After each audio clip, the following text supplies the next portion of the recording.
middle-aged men. We are back. We've had, what, 2 week break? Thereabouts. Yeah. But yeah, we're back, so awesome. What are you drinking tonight, gents? I'm drinking just pure, straight Pepsi Max.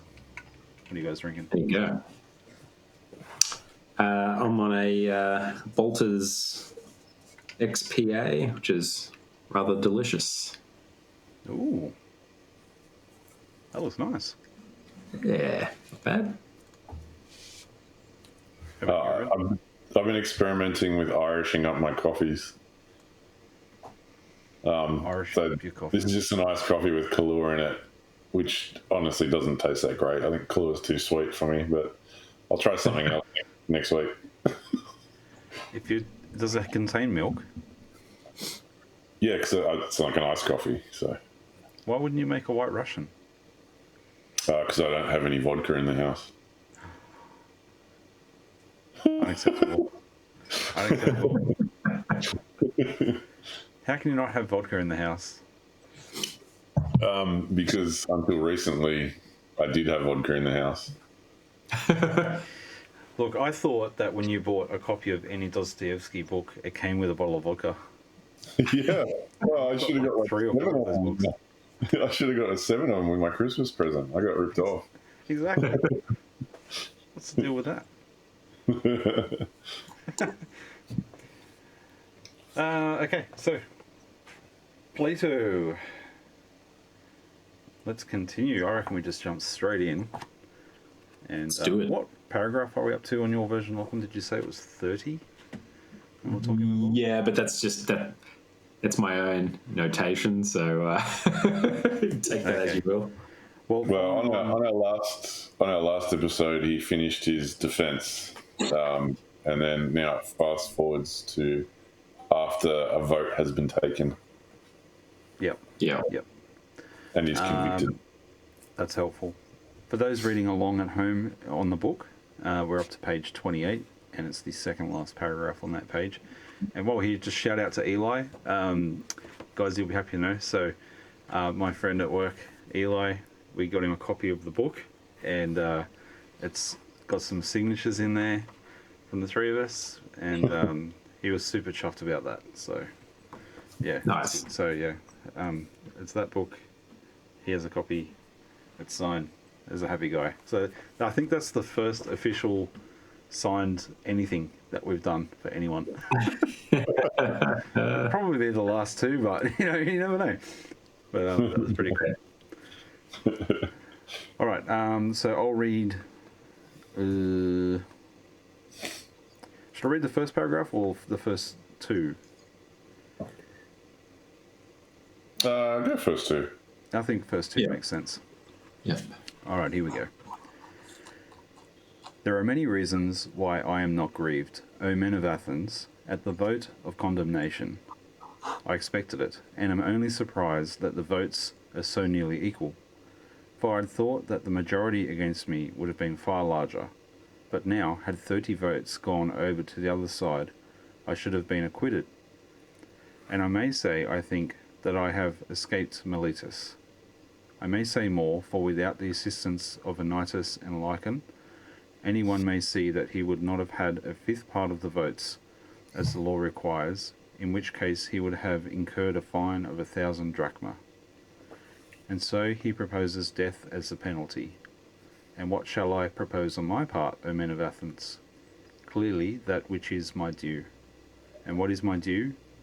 What return shall be made to the man who has never had the wit to be idle during his whole life, but has been careless of what the many care for, wealth and family interests, and military officers, and speaking in the assembly, and magistracies, and plots, and parties. Reflecting that I was really too honest a man to be a politician and live, I did not go where I could do no good to you or to myself, but where I could do the greatest good privately to every one of you. Thither I went, and sought to persuade every man among you that he must look to himself, and seek virtue, and wisdom before he looks to his private interests. and look to the state before he looks to the interests of the state, and that this should be the order which he observes in all his actions. What shall be done to such an one? Doubtless some good thing, O men of Athens, if he has his reward, and the good should be of a kind suitable to him. What would be a reward suitable to a poor man who is your benefactor, and who desires leisure that he may instruct you? There can be no reward so fitting as maintenance in the Prytaneum, O men of Athens, a reward which he deserves far more than the citizen who has won the prize at Olympia in the horse or chariot race, whether the chariots were drawn by 2 horses or by many. For I am in want, and he has enough, and he only gives you the appearance of happiness, and I give you the reality. And if I am to estimate the penalty fairly, I should say that maintenance in the Prytaneum is the just return. Did I say that right? Prytaneum? No idea. It looks good though. Sounds good. It's the only word I looked at. And I'm like, I'm clutching this. I'm just going to clutch it. I don't know if that's right. Yeah, I'm not too sure. You'd be happy to know I looked up Prytaneum, just Yes, Thank you very as is my thing to do. Would you like me to share the info? I would love that, please. So more or less, anyway, Socrates has sort of said that he's done the right thing, not the wrong thing. So he should get a good reward rather than a punishment, which is, obviously what's going to be put on him since he's now been sort of basically found guilty of the crime. So he's saying that he should be maintained in the Prytaneum. So that was like a local town hall for cities in Greece. So each city would have one. Official guests would be received there, and meetings and feasts would take place.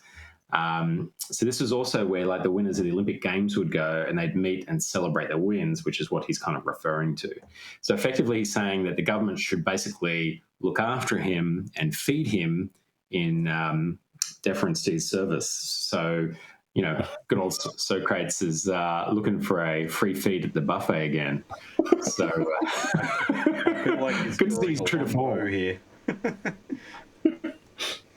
Yeah, he's like, my punishment should be a free feed and basically access to talk to anyone I want to, of high society. That's pretty much what he's asking.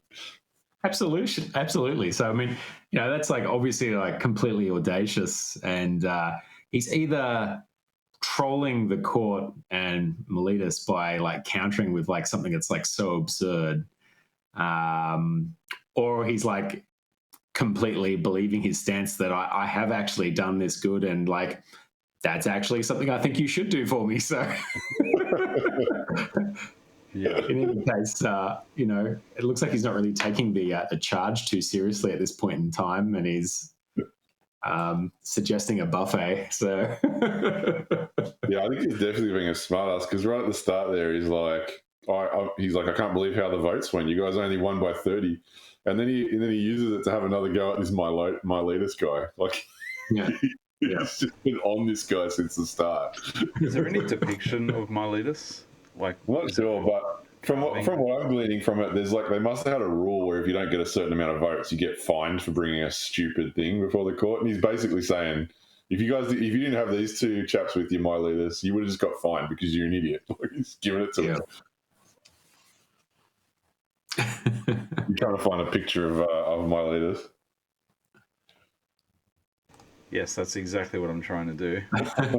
I don't know the accusers. Miletus.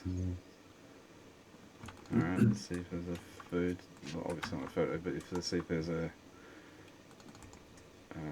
image of Miletus. Images. Oh, that's a great image. Was he getting kind of like hacked on for his looks at the start? I can't quite remember. I think we might have talked about that. Yeah. a couple of episodes ago. I think it might have been in the commentary of this book. Yeah. I'm not sure if there is, but there's some pretty cool pictures on the old Google. Oh my Yeah, this goodness. is There's like an I got- anime of Socrates. Oh, really? I'm I did watching not it. know this was a thing. Let's watch it. I'm going to see if I can save the image to my desktop. So this is what my commentary says in this extra little book that I found in a secondhand bookshop on the death of Socrates. Yeah. The second class is represented by the man who actually brought him to trial. Of these, Miletus was a tragic poet, young, obscure, and unattractive in appearance. that's all it says about him. There you go. So can you guys see that? Yeah. Yeah, right. What's that? Oh, it's like a comic, not a cartoon. Yeah, okay. Graphic I used the novel wrong word. stuff. Yeah. Poets. Hide overlay. There we go. I've never done that in this podcast before. That's a podcast first. I'm just finding an image and throwing it on the screen. But that was cool. Yeah. Word. So yeah, I love how he's having a dig at him. It's awesome. Yeah. Yeah. Why not? Yeah, I do like how he's like, you guys are saying death, and then the next thing he says is like, all you have to do is wait. he's like, I'm 70. I think he's supposed to be like 70 by this point. Yeah. Feels like 70. It's gonna happen sooner or later. Just leave me at the buffet in the meantime, okay, boys? Yeah, I can imagine he's like fat and unfit as well. Yeah. And he's basically saying, look at me, guys. Just wait. Just let me I'll at the wait. buffet.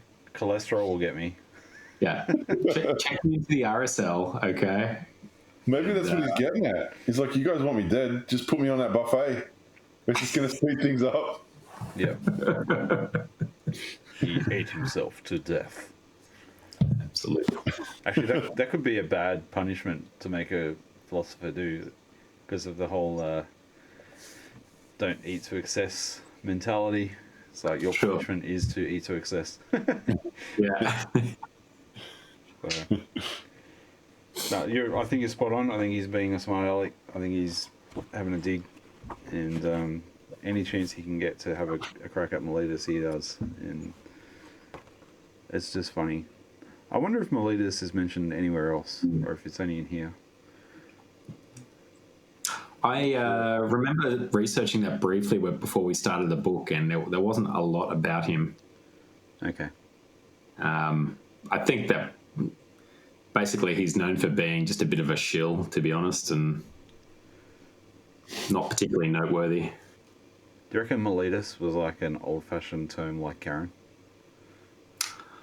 Yeah, you know what? You could see something like that. Like, that guy's being a Miletus. That's it, yeah. We need to bring it back. Someone's just being an asshole in the Agora. Come on, Miletus. Just, Yeah. Yeah. I really like this. I think this is probably the most important bit of the paragraph, or that bit we just read, is when he says, the difficulty, my friends, is not to avoid death, but to avoid unrighteousness.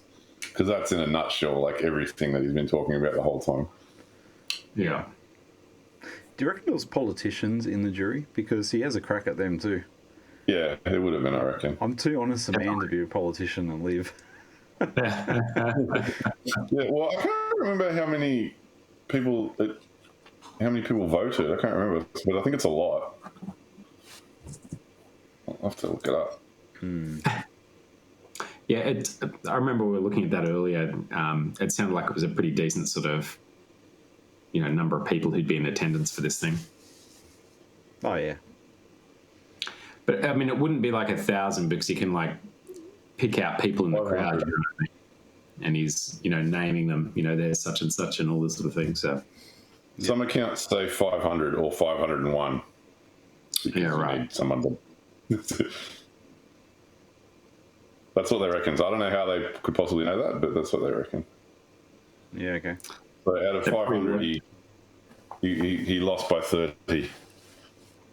They probably worked out the building that they used and how big it was, how much space there was, and they're like, yeah, that's probably about that. Yeah, yeah. It's one of those things that you never know if it's quite accurate. Like the number of times Caesar was stabbed. Like, did they miscount? Sure. Like, did they miss one? It's an estimate. Can you imagine that as a system, though? Like he went to great length earlier on talking about, I'm not going to try to just persuade you and use rhetoric. I'm just going to try to talk about but can you imagine why that is the case? If you've just got like 500 people, it just becomes a popularity test at that point. Yeah. That's how you can decide if you're guilty or not. Yeah, I suppose, and that's kind of the opposite of his philosophy too, from the Republic. It is, but I guess that's why he makes that statement too. Like, oh, I'm surprised the vote was so even. Like I thought it was like a popularity contest here. Yeah. You'd stack the deck, Miletus. That's your style, right? Just imagine this Miletus bloke. He wins. Socrates dies, but like you can just imagine him just stewing over that for the rest of his days. Like, absolutely. That. Oh, it'd just be like, as he's dying, Socrates go, Miletus.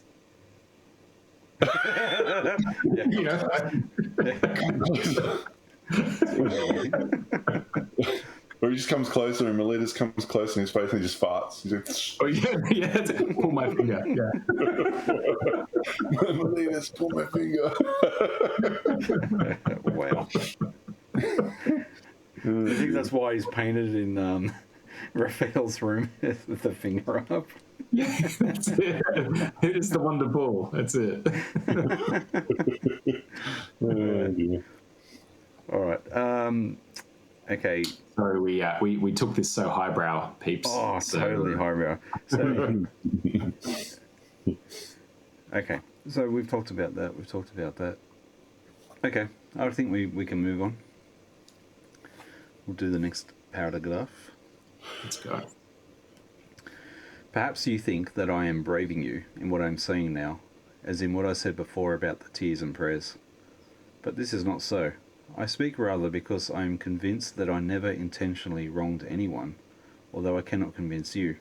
The time has been too short. If there were a law at Athens, as there is in other cities, that a capital cause should not be decided in one day, then I believe that I should have convinced you. But I cannot in a moment refute great slanders, and as I am convinced that I never wronged another, I will assuredly not wrong myself. I will not say of myself that I deserve any evil, or propose any penalty. Why should I? Because I am afraid of the penalty of death which Miletus proposes? When I do not know whether death is a good or an evil, why should I propose a penalty which would certainly be an evil? Shall I say imprisonment? And why should I live in prison and be the slave of the magistrates of the year, of the 11? Or shall the penalty be a fine, and imprisonment until the fine is paid? There is the same objection. I should have to lie in prison for money I have none, and cannot pay. And if I say exile, and this may possibly be the penalty which you will affix, I must indeed be blinded by the love of life, if I am so irrational as to expect that when you, who are my own citizens, cannot endure my discourses and words, and have found them so grievous and odious, that you'll have no more of them, others are likely to endure me. No, indeed, men of Athens, that is not very likely. And what a life should I lead at my age, wandering from city to city, ever changing my place of exile, and always being driven out? For I'm quite sure that wherever I go, there as here, the young men will flock to me, and if I drive them away, their elders will drive me out at their request, and if I let them come, their fathers and friends will drive me out for their sakes. Interesting. That kind of reminds me of that part in the New Testament where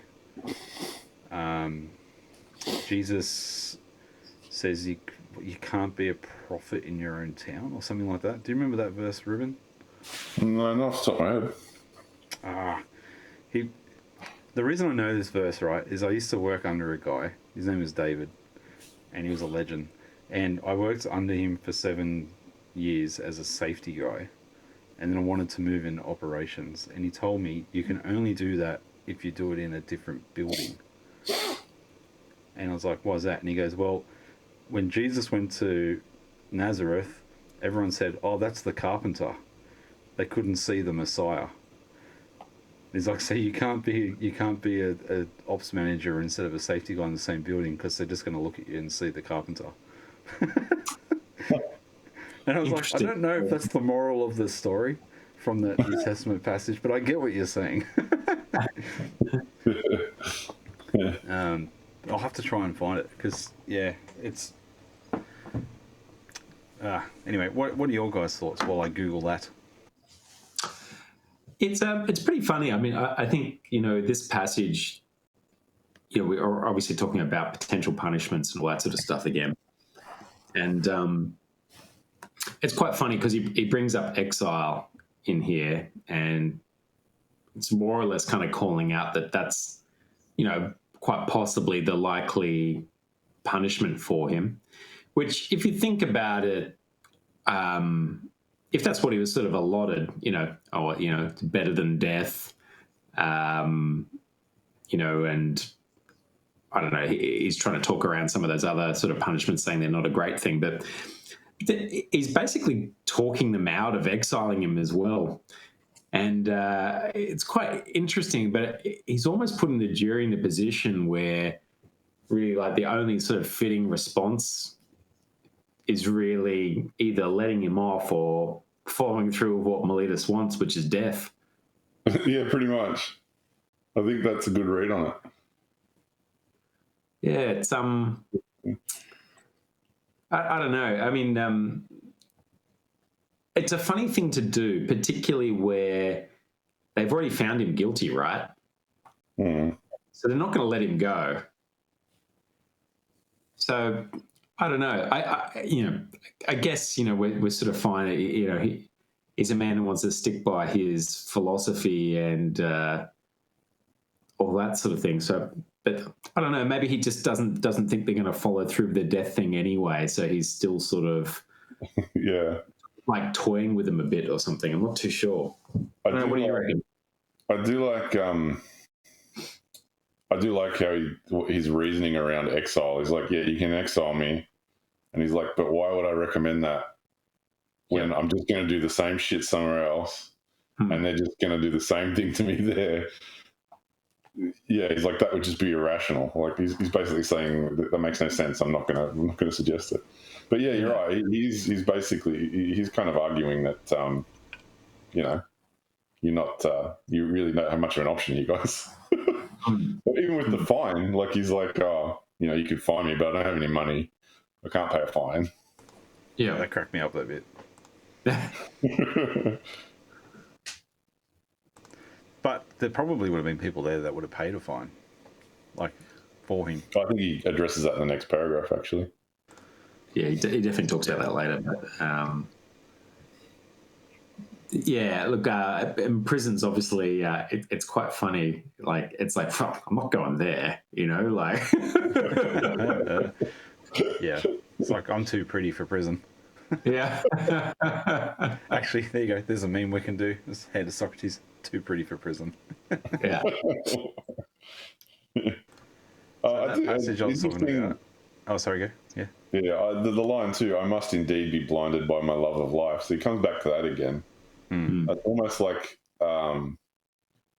it's like he's disregarded so much through his philosophy because he doesn't want to be dependent on it. He's like, I won't even allow myself to be dependent on the love of life because I think he sees that as almost like an affront to wisdom, which is pretty extreme but interesting. Yeah, it's just like a detachment mentality. Yeah. That verse was Mark 6:4, which again, podcast verse, got it on the screen. So it's Jesus said to them, "A prophet is not without honor, except in his own town, among his relatives, and in his own home." So when I first read that, I was like, "Oh, it's basically the same problem." But Well, it's the same problem. Whether, by the end of Christ's journey, he got crucified as well. So, By his own a people. common theme. Yeah. Yeah. I think the other interesting thing that he brings up here is about, not knowing whether death is a good or bad thing too. Yeah, that's interesting, isn't it? And I guess, if we think back to the Republic when they're talking about death there and what they were speculating what happens, that feel that you might meet the fates and I don't know, I guess, discuss, because they were sort of going through something of, what do you call it?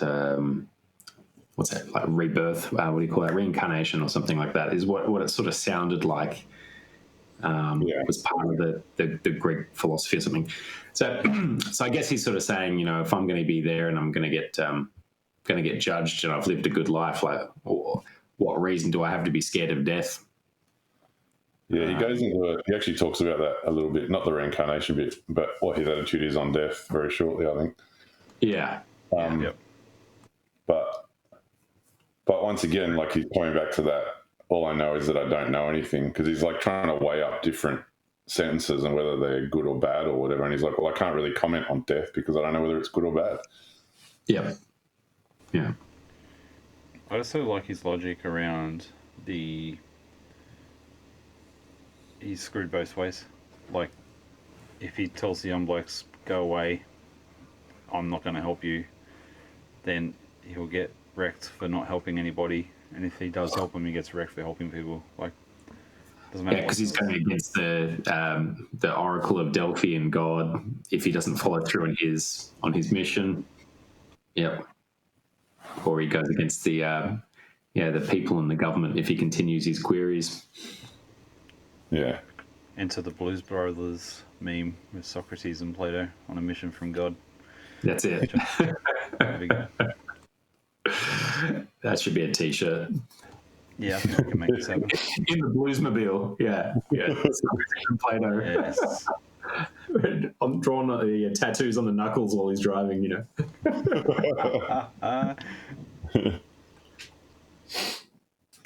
All right. I'll keep going.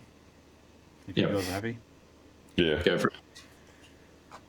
Someone will say, yes, Socrates, but cannot you hold your tongue? And then you may go into a foreign city and no one will interfere with you. Now, I have great difficulty in making you understand my answer to this. For if I tell you that to do as you say would be a disobedience to the God, and therefore that I cannot hold my tongue, you will not believe that I am serious.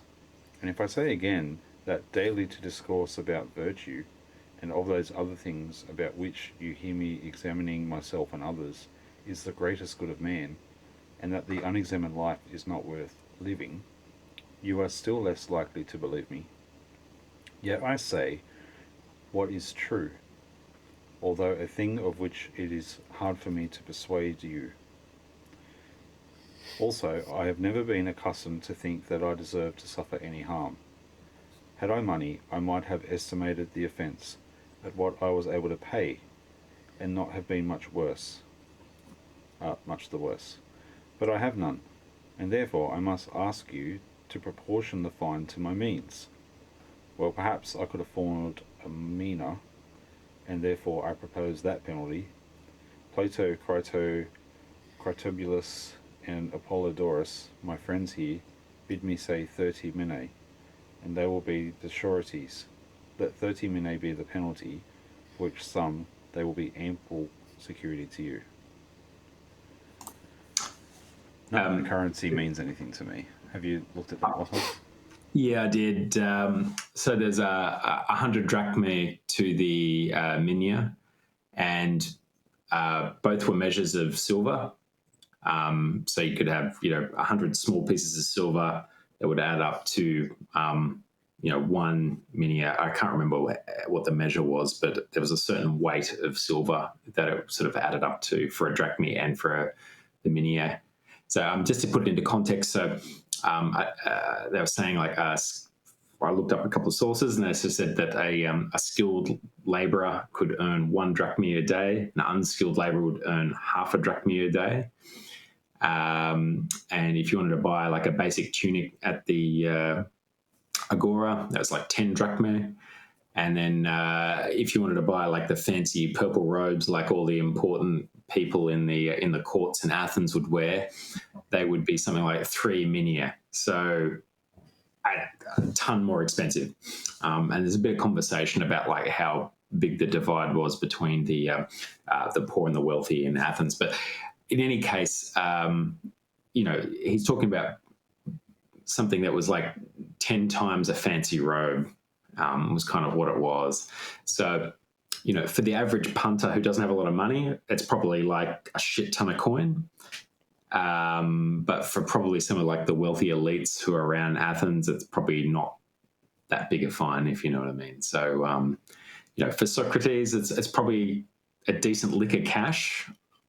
So he's actually probably putting up something that's like would actually be kind of punishing for him, but he's probably thinking, I can probably snag that from my mates though, like because he's sort of implying that anyway, right? Like, you guys will pay me out on Glaucon. Well, I think he's saying if a fine were appropriate, he's like, I haven't got any money, but if a fine were appropriate, I think he's pretty much saying I'd give you all my money. Yeah. I think he's going back again to I don't care about money, so take it all if that will satisfy you. But yeah, you're right. Then he's like, but my mates have a lot more money and they're willing to put it up. Yeah, totally. Yeah. Smooshing again. Always, his mates are in the crowd. Go, come on, dude, fair go. Haven't you chariot the payoff yet, mate? Yeah. At this point, Plato exited the arena. No. Yeah. I don't know this guy. He's not with me. Yeah. I do like you guys. Couldn't Socrates? Couldn't you just like shut up? And he's like, nah.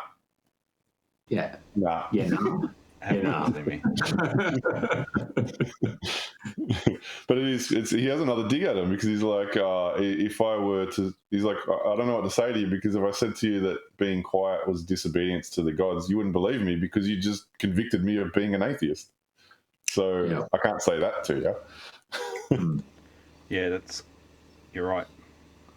Like he's not, reading that sentence on its own, you're like, yeah, actually, good point.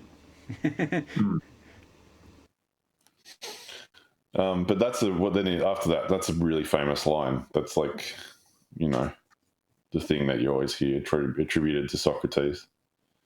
Yeah. The unexamined life is not worth living.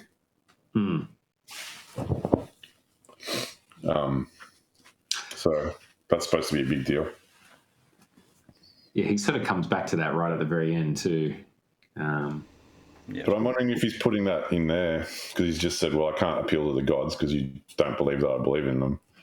Yeah. So it's almost like a personal appeal is like the unexamined life is not worth living. And he's like, and if that's true, I really got very little to do with what the gods say. That's something that you've just got to confront yourself almost. I don't know whether that's where he's coming from with it, but...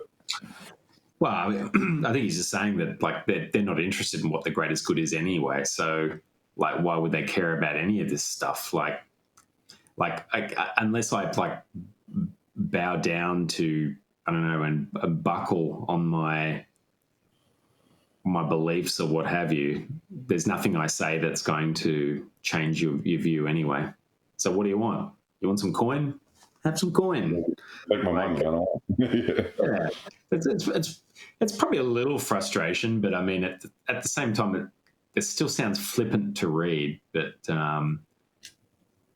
maybe that's just how he's trying to point out, like this stuff's just not relevant, and I'm trying to do something that's more important than any of this bullshit that you're coming up with. But why am I trying to convince you? Like. You've already found me guilty of some trumped up BS. So I'm just... You're right, actually. in that context, it's almost like that second thing, that second line is a dig as well when he says an unexamined life is not worth digging, because he's just said, you're not going to believe me about the gods and you're not going to believe me about this either. But what he's just said to them is you should take time to seek the highest virtue, which is, and you get there by examining your own life. And he said, but you're not going to believe that either. So, yeah, he's basically just had another go at him, hasn't he? Pretty much. Yeah, I think so. Like, you're right. He's like, you guys don't care. No, but you care about money. So do you want money? Like, yeah. I think that's exactly what's going on. I didn't really see that the first time I read through it. That's clever.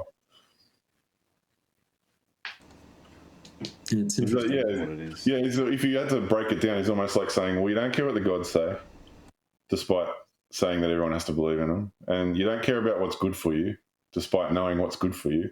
So do you want some cash? If I give you some cash, will you leave me alone?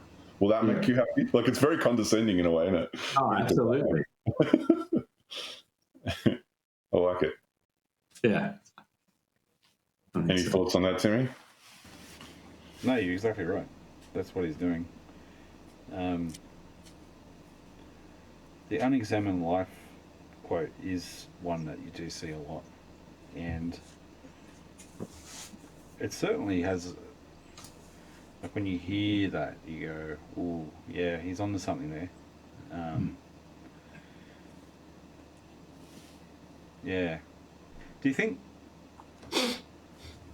if something like that is true, do you think that's why,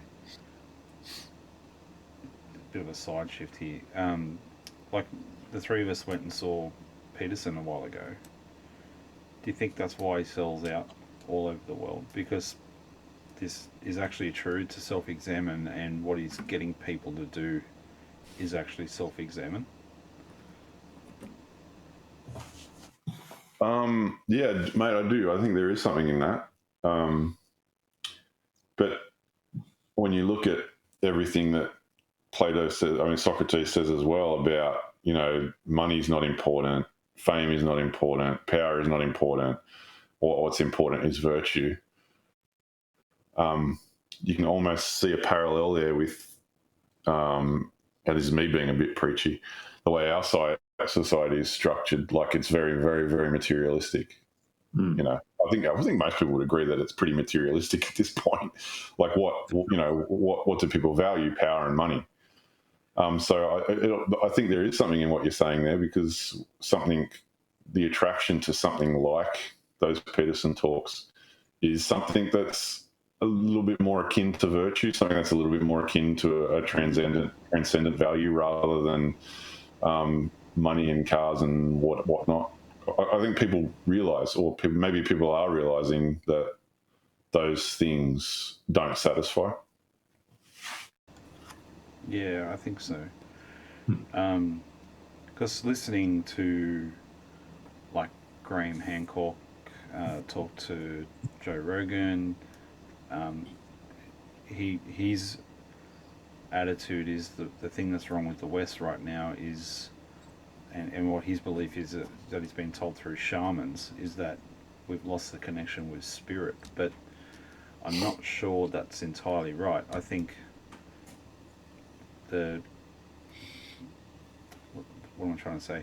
The religious experience, whatever it might be, generally speaking, is about trying to pursue something good and bigger than you. So maybe that's the same motivation. Do you get what I'm trying to draw? I feel like I'm drawing a stick figure instead of the Mona Lisa, but I'm trying to say, like, in spirituality you're trying to seek virtue, but in philosophy you're seeking virtue. Obviously in the mainstream religions there's the need for seeking what's virtuous and good. So do you think that's just a part of being human, is once you understand that you have to do that self-examine life, that you have to pursue something greater? That's why it's being misunderstood, maybe, as you need connection with the spirit, or a spirit. Do you think that's where the spiritual desire is coming from for people, for spirituality? I think it's just people um, looking for meaning in life, right? And realizing that they're not finding it in plastic success, and that there's something more that they want out of themselves or out of life. And, you might find that through spirituality and religion. You might find it from some elements of that from self-reflection and morals and virtue. And so I think, there's obviously, something that's calling to you there, whatever it is. I think I know how I want to say it now. So, like Karl Marx was really good at identifying a problem, and then his solution was garbage. So, and there's other solutions that are put forward for people by people for the same problems, right?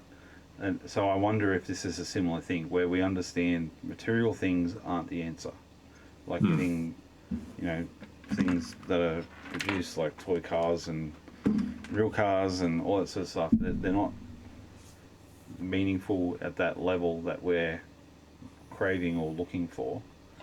And so Peterson's coming to the table with, hey, all that stuff, you deep down inside, that's not meaningful. And people are like, okay, yep. And so they go, so this is my proposition. And then, and I think that's what I was trying to get at is, so then other people are like, well, what you need for there is to, go on a freaking DMT trip. And other people are like, you need spirituality. And other people are like, you need this. So I think it's just, that's what I'm trying to say is like, it's a good identification of the problem. And Socrates here has identified the problem, but they don't want to acknowledge the problem. And so they're just doubling down and going, no, get wrecked. And that's why it's going, well, do you want my ones? Do you want my stuff? You can have my stuff. You can have my friend's stuff. Because that money, that stuff, that's not going to do any good for me. Because I know it's not the ultimate good. Do you think that I took a long way to get to the point, but I think that's right? Ruben, you look concerned. No, I do. I see what you're saying. If I had to try to shorten that or simplify it, I would say that people, humans, men, women, whatever, fundamentally crave meaning and purpose.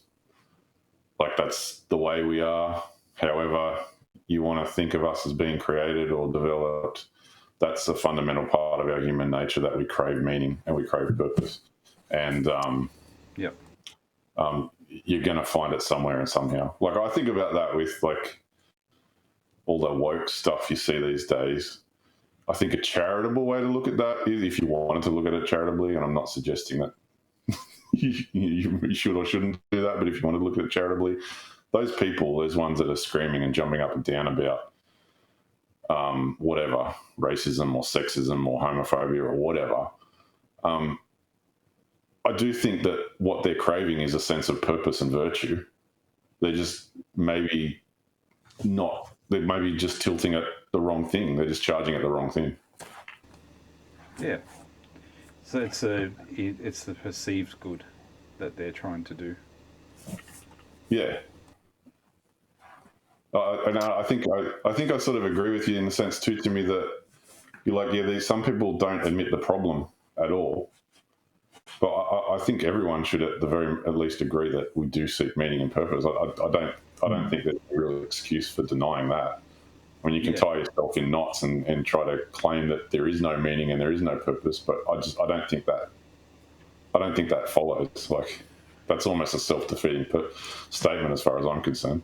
Yeah, well, that's what I'm trying to say. Like the people going to those talks have at least taken that first step of, okay, let's do some self-reflection, and as Peterson says, like try and put yourself together. So they're going, okay, I'm going to examine my life. What are the things I've done wrong? What are some things I can do to make life better?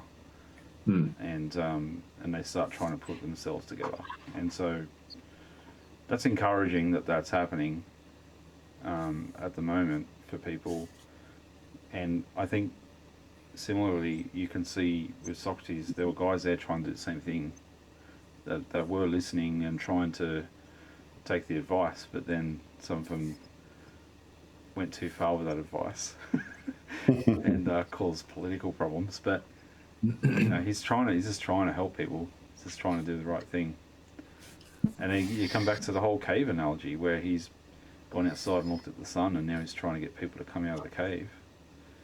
Yeah. And people in the cave are trying to not only tie him back into the wall, but they're going to murder him because he's denying the shadows. Yeah, Well, which because is they're interesting.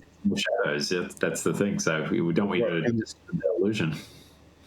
Yeah, exactly. Because you go back to that cave analogy, and right at the start of it, he's like, and some people get really good at guessing that next shadow on the wall, and they've got their prestige and probably their income and their power base attached to that ability to guess that next shadow. And he's coming in going, guys, they're just shadows. And so you can imagine, you can kind of understand why some people will be like, don't really care that it's a shadow. This is how I make my money. This is how my identity is steeped in that shadow. So shut up, kind of thing. But it's also like their self-value and their self-worth is in those shadows. Sure. Yeah. So it's not even their value to those around them, but it's their self-value. I mean, yeah, it's like waking up one day and realizing that everything you thought was important is suddenly meaningless. And for some people, that can put them on a journey of, okay, it's time to rebuild, and let's change the course and make some changes, and it can be a really good thing for them. And for other people, it's like literally the end of the world. And it's I think the Bible's got several examples of that, which I won't go into, but there's certainly cases of people where things go wrong and they have to rebuild, and some people step up and make it happen, and other people get resentful and just double down and get worse. Yeah.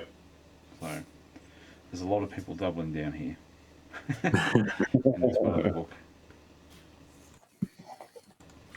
All right, sorry for that sidetrack.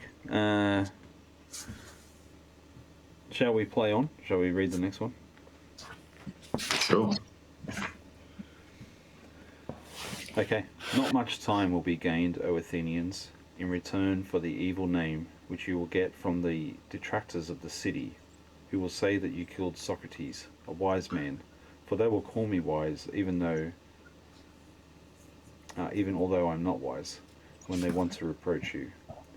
If you had waited a little while, your desire would have been fulfilled in the course of nature, for I am advanced in years, as you may perceive, and not far from death. I am speaking now not to all of you, but only to those who have condemned me to death. And I have another thing to say to them. You think that I was convicted because I had no words of the sort which would have procured my acquittal. I mean, if I had thought fit to leave nothing undone or unsaid. Not so. The deficiency which led to my conviction was not of words, certainly not. But I had not the boldness or impudence or inclination to address you as you would have liked me to do, weeping and wailing and lamenting, and saying and doing many things which you have been accustomed to hear from others, and which, as I maintain, are unworthy of me. I thought at the time that I ought not to do anything common or mean when in danger, nor do I now repent of the style of my defence. I would rather die having spoken after my manner, than speak in your manner and live. For neither in war, nor yet at law, ought I or any man to use every way of escaping death. Often in battle, there can be no doubt that if a man will throw away his arms and fall on his knees before his pursuers, he may escape death. And in other dangers, there are other ways of escaping death, if a man is willing to say and do anything. The difficulty, my friends, is not to avoid death, but to avoid unrighteousness, for that runs faster than death. I am old and move slowly, and the slow runner has overtaken me, and my accusers are keen and quick, and the faster runner, who is unrighteous, has overtaken them. And now I depart hence condemned by you to suffer the penalty of death. They too go their ways condemned by the truth to suffer the penalty of villainy and wrong. And I must abide by my award. Let them abide by theirs. I suppose that these things may be regarded as fated, and I think that they are well.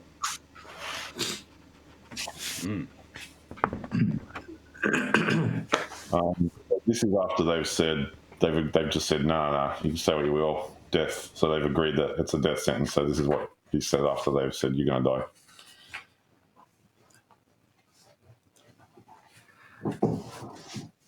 Yeah, I like the fact that he's, I suppose, bothered to point out to them that in some way he's kind of chosen it too. And, I could have gotten out of this. You think I couldn't have? Of course I could have. But I don't want to lower myself to, either come to your level and just sort of tap into the lies and BS machine to be able to talk my way out of it, or to, cry and lament and, beg for my life from people who don't deserve to hear me, beg and all that sort of thing. So I'm not going to lower myself to that level. And, maybe this is just what fate decided. So, I'm an old man. Might be just my time to go. I'm going to go my way. Big fan of his disagreeableness, because I like being disagreeable at times. So I like the way he's just gone, I could have done what you want, but I'm not like you. I'm not a grub. Yeah. Yeah, he's like, I could have begged and pleaded. He's almost saying you guys are idiots. I could have begged and pled and carried on like you people do, and you probably would have let me go. Yeah. Once again, he's pointing at that whole virtue above everything thing. I like how he points out how he's fat and slow. Yeah, that's a good line. That's some good rhetoric. I know he carries on about like, I'm not going to try to persuade you using rhetoric or anything. I'm just going to tell you the truth. But then he throws in lines like that, and it's like, all right. I'm old and slow, and I cannot outrun you, idiots. Yeah. Yeah. That's good. I enjoyed that. Yeah. Yeah, that's right. That's a good line, though. The difficulty, my friends, is not to avoid death, but to avoid unrighteousness. For unrighteousness runs faster than death. Yeah. I also like the bit where he points out there, that whilst he's condemned to death, that the accusers are condemned by the truth to suffer the penalty of villainy and wrong. So it's just... Yeah. That's what he's like, yeah. He's like, I might be dead, but you guys are unrighteous. Absolutely. But if you wanted to put it colloquially, he's like, I might be dead. Like, I may not wake up tomorrow, but you guys will always be dicks. Yeah. Yeah. I might not wake up, but you won't be able to sleep. Yeah. Yeah, that's a good way to put it. Yeah. And, I think he said this in the Republic as well at some point. For neither in war nor yet at law ought I or any man to use every way of escaping death. Like, I don't think he's saying you can't try to avoid death at all, but he's like not every option is permissible to avoid death. Sometimes you just got to do it. This is basically what he's saying in it. Yeah. All right, let's continue, because if we are snappy, we might get there. There we go. Sure. And now, O men who have condemned me, I would fain prophesy for you. For I am about to die, and in the hour of death men are gifted with prophetic power. And I prophesy to you who are my murderers, that immediately after my departure, punishment far heavier than you have inflicted on me will surely await you. Me you have killed because you wanted to escape the accuser, and not to give an account of your lives. But that will not be as you suppose, far otherwise. For I say that there will be more accusers of you than there are now, accusers whom hitherto I have restrained. And as they are younger, they will be more inconsiderate with you, and you will be more offended at them. If you think that by killing men you can prevent someone from censoring your evil lives, you are mistaken. That is not a good way of escape, which is either possible or honourable. The easiest and noblest way is not to be disabling others, but to be improving yourselves. This is the prophecy which I utter before my departure to the judges who have condemned me. I'm going to haunt you from beyond the grave. It kind of reminds me of the when the French king executed the head of the Templars. His prophecy moment. You guys aware of that one? Don't remember. Oh, dude, it's legit the best. I haven't got the quote verbatim, but essentially, as he's getting ready to be executed, he calls out that it's unfair and that the king of France is going to get wrecked, and then he did. Yeah. Hang on. It's so I have to look this story up because it's one of those moments in history that's just epic. Templar execution.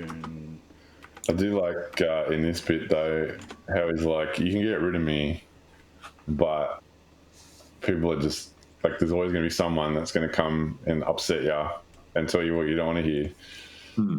And basically saying the young are going to do that. So, but I suppose he's been accused of corrupting the youth, so to speak. So, Well, actually, yeah, that's how I was thinking about it too, because like I think the prophecy he's got is interesting, and whilst you can sort of like label it like a dying man's curse almost, I actually think he's actually activating the young men who were his students, and this is exactly what he's accused of.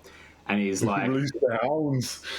yeah, and I think it is. It's like, hey guys, don't get sucked into tyranny. You know, this is exactly my last lesson. I want all you bastards in there.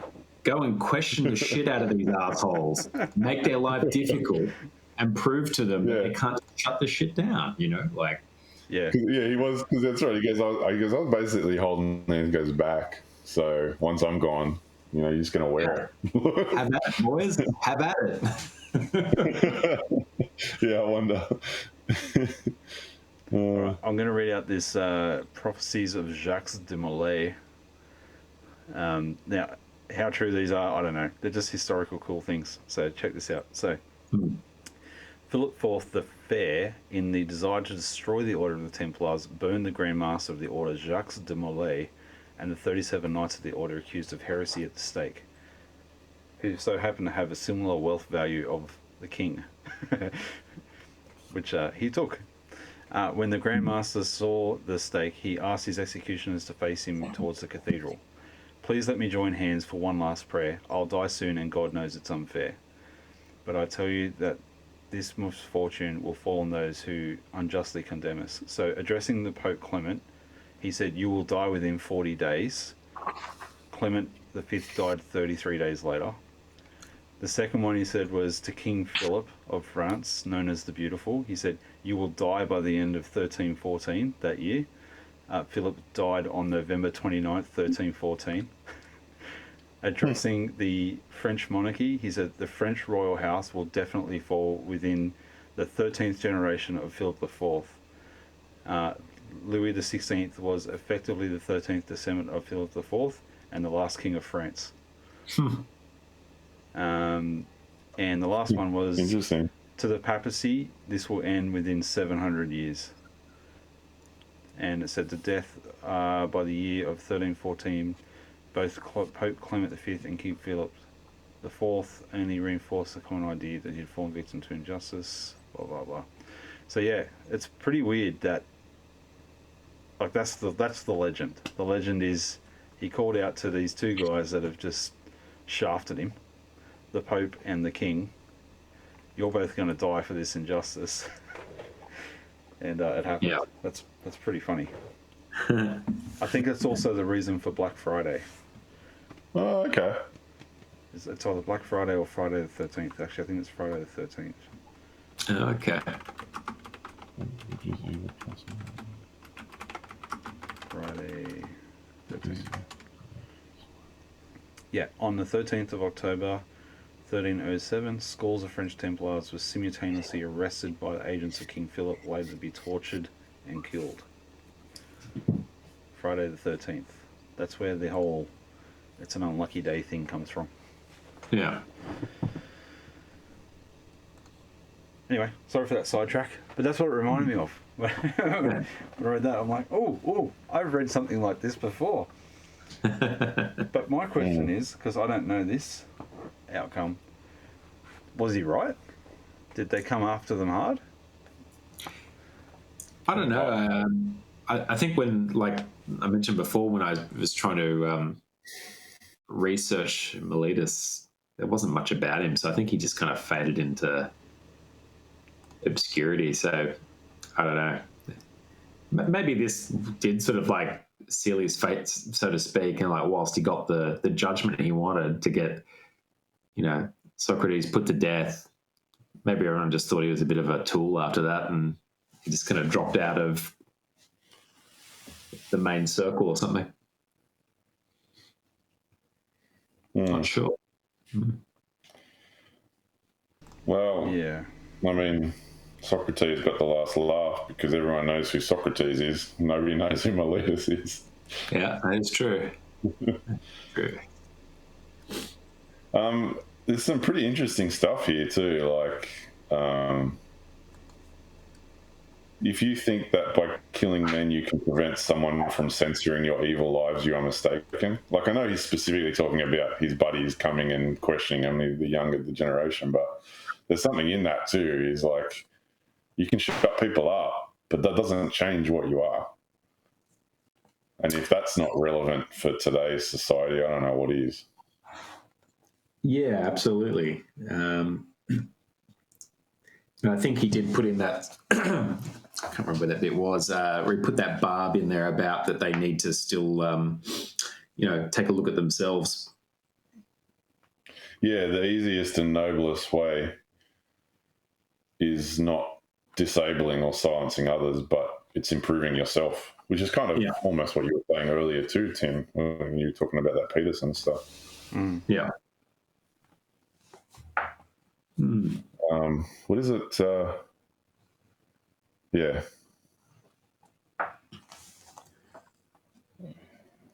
What are you looking for? Which part?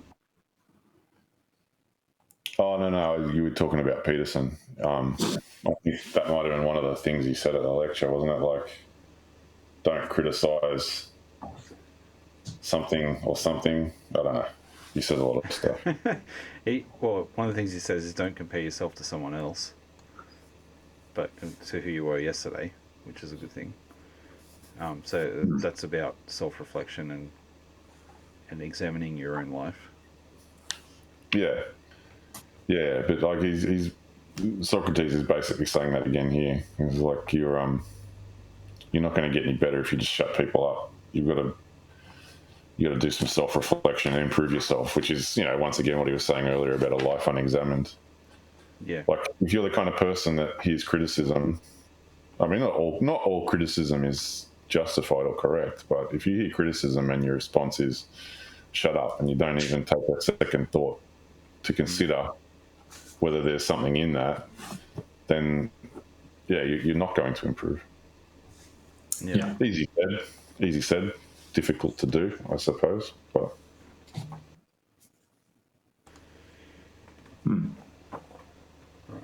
do you think he's almost like, I know it's called Plato's Apology, but when it gets down to it, it's basically he's basically explaining why there are some people you shouldn't apologize to. Oh yeah, completely. More or less, yeah. Well, I know apology can double as a term for explanation, I suppose, but I think there's something in that too. Yeah. That definition would make more sense. Yeah. Well, I have a question for you guys. We still have a whole page to go, and we're in over an hour. So, do we do like a longer episode, or do we pause and complete next week? What are your thoughts? Well, the last bit from here, he goes in and he starts to address the people who are on his side, his friends, and the people that voted for him. And then he talks a little bit more about life and death. So we could probably leave that for another episode and then do a half of that and then half of a summing up or something. Yeah, I think that's a good makes idea. sense. Because I don't want to rush through it. It's been really good so far. Yeah. All right, I've turned the corner on the top right-hand page. And we'll pause there. And let's head to the pub for lots of us, I reckon. Sounds good.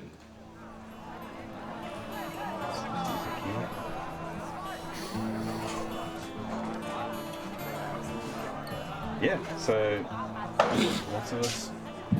I actually haven't got a theme for this week. So do either of you have something you want to talk about? Not specifically, mate. You can't spring that on us. I just wanted to see what would happen. What did I do? I recently read Joseph Conrad's Heart of Darkness. Oh, yeah. What's that about? Is it a love story or? Yes, yeah, it's about love. It's written by a guy who was an actual sailor who took a steamboat down the Congo. But it's not about him, it's about a fictional character, about a bloke that takes a steamboat down the Congo and finds stuff at the end. Anyway, it's really interesting. The only reason I raise it is because I then just circumstantially watched The Dark Knight. Oh. Well, what's the one with the Joker in it? Whichever one. I think it's the one I behind thought you were going to say Jungle Cruise with The Rock. No, no.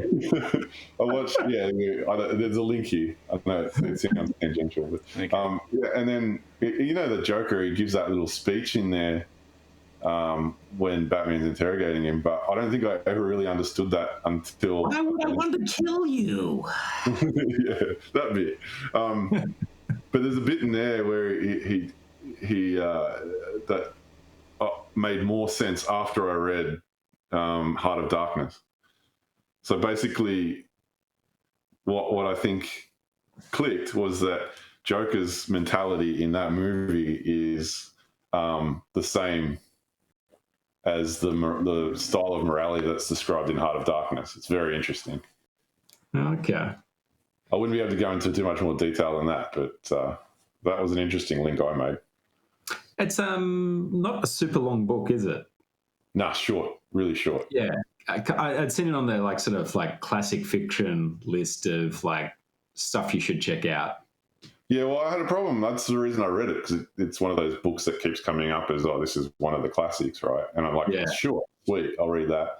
And then I'll actually read it, and then I'll listen to an audiobook version of it, and I'm like, sweet. And then I go on the internet and you look for lectures, because usually you can find pretty decent internet lectures and that, and university level stuff, and good discussions and stuff. But all I could find was university lectures where they wanted to talk about the author being a racist and all this other stuff, and I'm just like, can we just can we get some interesting discussions on you know what I mean? It was written in I think 1870 or something like that. And it's like, yeah, okay, they're probably not going to be on the same page as we are now. What do you expect?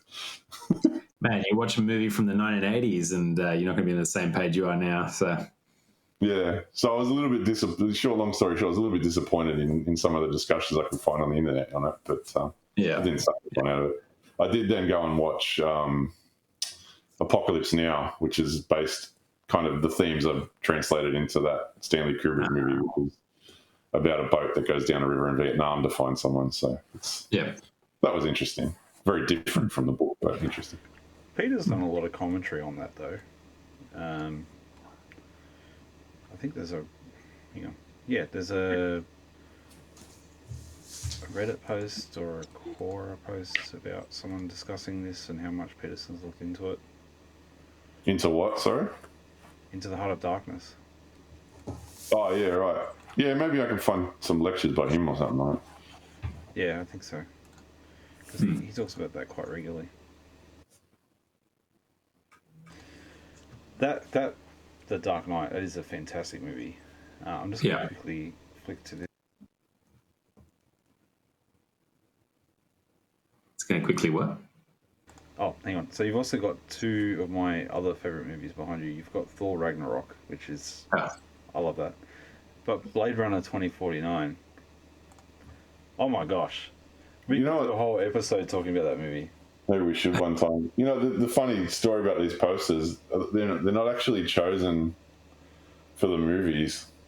What happened was we painted the walls a certain colour, and then we got a lounge, and we put the lounge in. It didn't work with the walls, so we needed a colour palette to break it up. And then we liked the colour palette in the Ragnarok poster. We're like, that's exactly the colour palette we want to match the cushions. We're like, but we can't plaster that right across the wall, so we need something to break it up. So we're like, oh, that one in the middle, that will break it up. And then the one on the other side was like the exact same color palette. So it was really purely just like an aesthetic choice. It didn't really have that much to do with the movies themselves. I mean, I'm in a cinema room, which is why you've got movie posters up. But Yeah. I'm glad to see great. you. Oh, yeah. That Blade Runner movie, I think I've watched it through, it has to be 5 times. And every time I watch it, I just find more gold in there. I'm like, it has to be one of the most recent good movies. At the very least, one of the few recent movies that has any real depth to it. Yeah. I loved it. Have you seen it, Lachlan? You would have seen it. Yeah, a bunch of times. Yeah, great movie. And the first one, have you watched that as many as the second one? Possibly more. Ooh. How many times have you watched the first one? Quite a few, because it was kind of a seminal thing, like before the second one was even a thought. You know what I mean? I'd watched it quite a lot of times in younger years and all that sort of thing. But how old do you think your kids have to be to watch Blade Runner movies? Yeah.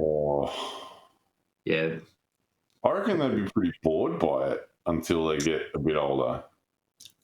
Well, that's interesting. Still a bit shocked by some of the violence in the second one. I think, like the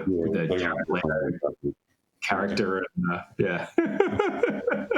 there'd be some uncomfortable moments in there. I forgot about those scenes. Yeah, he creates the chick and then just kills her. Yeah. That's the wrong model. Yeah. Okay, fair point. Talking about very similar things, I don't know if you guys have seen the TV series for Westworld. Yeah, I haven't. I've only caught the first couple of episodes of that finally, and it's had some similar vibes going on for some of that. 100%. Yeah. I haven't seen the latest season, but that's a good show. I won't say too much. That's a good show. It's like at the start anyway. It's like the opposite of the Republic, and it's like, let's give you all the recipe for like complete debauchery and see what humanity does in that scenario. Yeah. Then it's just and it's just, murder, mayhem, and sex, all as expected. But I only caught I don't know if it's like sort of towards the end of the second episode or the third episode or something. Someone who's truly good kind of comes to town, right? And there's like a bit of a paradigm shift that seems to be happening. So I'm curious to see if he stays good or if he goes bad.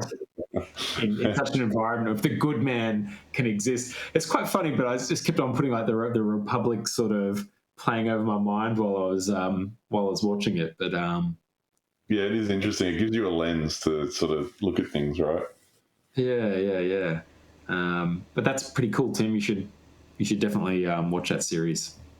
I will. I use a different lens than the Republic, so I'm interested to hear that you use that lens. The lens I use is a very blooming complicated lens, but it's ever since I read Maps of Meaning by Jordan Peterson, that has been the lens that I look at every story through. It is.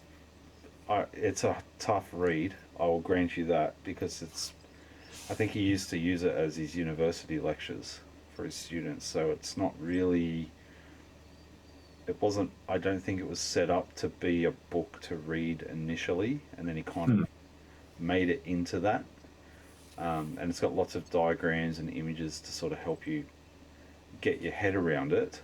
And what I did was also watch his talks from 2016, 2017, when he was still doing lecturing at the universities on that particular topic, because he did a whole subject on that on his own book. And so I think it goes for like 15 videos at 2 to 3 hours each.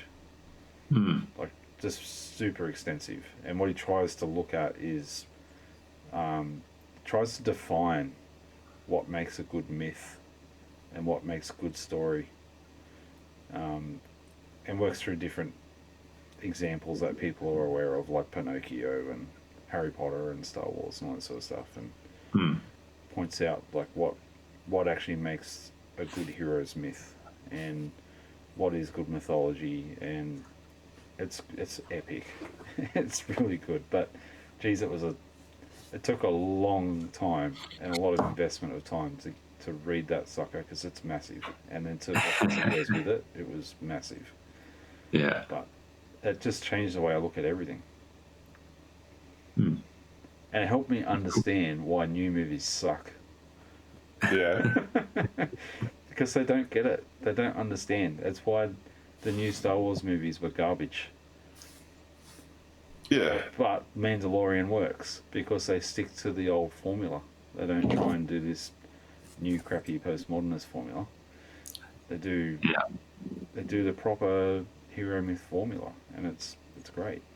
Yeah, Lucas apparently read a book that sounds similar to that. I can't think of the name of it, but it's a really famous book that essentially talks about the perennial myths. Sounds like a similar thing to what you're talking about. He's like fully if I can remember his name, I'll let you. mythology, isn't he, George Lucas? I thought he did like a full degree in it. Yeah, probably. And there's some famous book that a lot of those people from that era were interested in. If I can think of it next week, I'll let you know what it is. I can't think of it off the top of my head. Yeah, cool.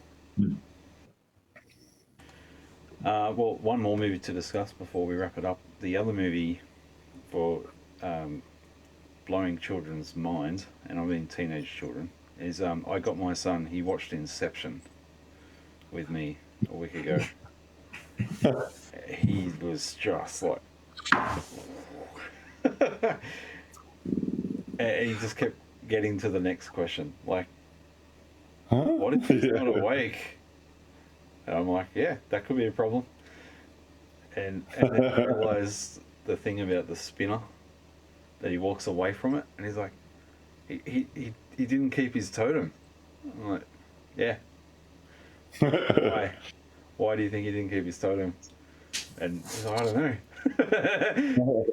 I'm like, maybe he didn't care. Maybe he finally got what he wanted. And so he's like, I don't care about that anymore. Been a while since I've seen that one. I have to refresh my memory. Yeah, I'm a bit the same. Good. It's so good. I'll have to check it out again. Oh, I just figured out what that book was. I was thinking of Joseph Campbell's The Hero with 1,000 Faces from 1949. Very similar to, I don't know whether it's similar to that Peterson book, but it's a similar idea about what makes a good myth and thing like that. And apparently George Lucas was really influenced to it. So like all those basic mythological ideas from Star Wars apparently came from that cat. Interesting. Allegedly. Yeah. No, it's good. All right, well, we'll wrap it up there, I reckon. because we're almost at an hour 20. It's a big one. But one more, I reckon. One more. And then that's our third one done. And we'll have to decide what to do for number 4. Absolutely. Right. Yeah. Told you we wouldn't be done today. All right. Remember, the Republic wasn't built in a day, and neither is getting through the last 3 pages of this book. And I'll catch you guys next time. Thanks for joining us. Please. Lachlan. Thank you, Ruben. See you guys.